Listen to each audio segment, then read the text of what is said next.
Comment la technologie s'inspire-t-elle de la faune et de la flore ?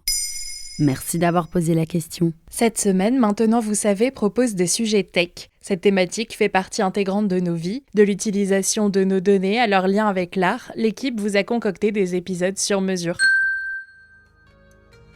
À sa construction dans les années 60, le Shinkansen était le train le plus rapide du monde. Mais dans un pays aussi montagneux que le Japon, il devait souvent passer dans les tunnels. Roulant à plus de 300 km/h, le changement de pression faisait un énorme bruit d'explosion et à la longue endommageait le train. Eiji Nakatsu travaillait sur la ligne Tokyo-Hakata. Cet ingénieur passionné d'ornithologie a eu une idée en observant les martins pêcheurs. Ces oiseaux foncent la tête la première dans la mer. Leur bec fend l'eau en provoquant très peu de remous. Eiji Nakatsu s'est dit qu'il pourrait reproduire cette forme à l'avant des trains. Résultat, à partir de 1997, cette innovation a permis une réduction du bruit, une économie d'énergie et une augmentation de la vitesse. C'est ce qu'on appelle le biomimétisme. Bio, comme dans biologie ? Exactement. Bio, la vie, mimétisme, l'imitation. Avec ses 4 milliards d'années d'évolution, la nature a trouvé beaucoup de solutions pour s'adapter à son milieu. Le biomimétisme, c'est observer la faune et la flore pour la comprendre et s'en inspirer.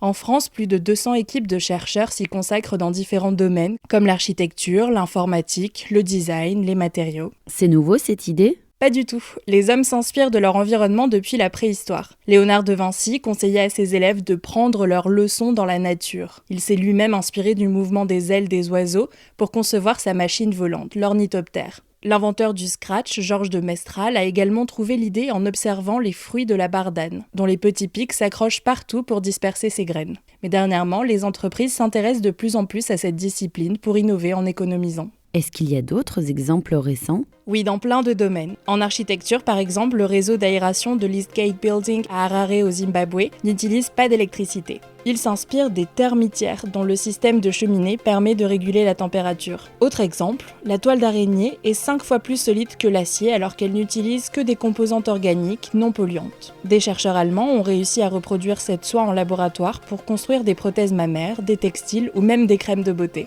Dans l'informatique, des chercheurs étudient le comportement des abeilles, qui repèrent méthodiquement les zones avec des fleurs pour en faire des algorithmes de logiciels de recherche. Donc ça permet d'innover de façon plus écologique. Exactement, c'est ce que l'architecte Vincent Caillebots explique sur France 24. La nature est forcément économe, parce que la nature arrive à recycler tous ses déchets, parce que la nature n'utilise que la force du soleil et la force du vent pour créer de l'énergie. Et elle arrive à faire tout cela sans une goutte de pétrole.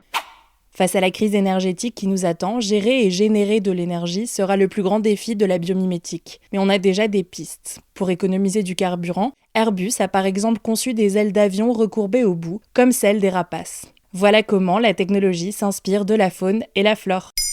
Maintenant, vous savez, un épisode écrit et réalisé par Antonella Francini. Ce podcast est disponible sur toutes les plateformes audio et pour l'écouter sans publicité, rendez-vous sur la chaîne Bababam Plus d'Apple Podcast.